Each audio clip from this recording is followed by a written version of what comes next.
Alam nyo ba kung anong pagkakaiba ng nyog at ng makapuno? Eto, bibigyan ko kayo ng tip para malaman nyo kung nyog ang hawak ninyo o makapuno. Ang gagawin nyo lang ay aalugin nyo ito. Tapos papakinggan mo. Naririnig nyo? Ha? Parang may tubig sa loob, di ba? Okay, subukan naman natin yung isa. Wala akong naririnig. Pag wala kayong naririnig, ibig sabihin nun, makapuno yun. Kapag may naririnig kayong tubig dun sa loob, katulad nito, yan. Ibig sabihin yan, nyog po ito. Pwede nyo rin daw siyang pitikin, kasi kapag pinitik nyo daw yung makapuno, paano pa gagawin yun? Yan, oh. Pag pinitik nyo naman yung isa, oh, iba yung sound, di ba? So, feeling ko, ito yung nyog at ito yung makapuno. So, kung tama ako, ito yung makapuno kasi wala siyang juice sa loob. Tapos, ito yung nyog. Kasi meron siyang juice sa loob. Kasi kaya nga makapuno ang tawag sa kanya kasi punong-punong-puno siya. Parang wala na siyang sabaw. Eh, ito, di ba, parang daming sabaw, parang hollow.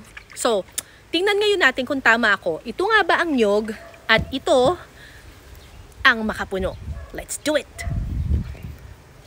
Go! Ay, ay! Bakit tumapyas? Ay, ayaw naman sa kulog! Ikot mo dahan-dahan. Ha? Yan. Iikot Habang- ko?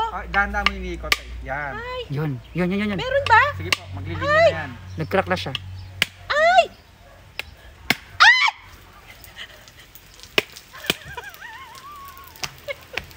Nabasa! Ayaw po! Konti pa! Oh my God! Yeah! Tadaan! Nyog! Nyog siya! So, ito ay makapuno.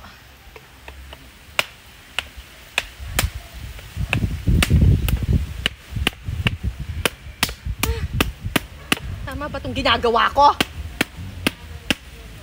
Ayaw! Ayan na. Wait lang ha. Yun. Feel na feel ko talaga, di ba? Yeah! Yeah! Ayaw! Parang nabudurog na yung makapuno. Galing nga po!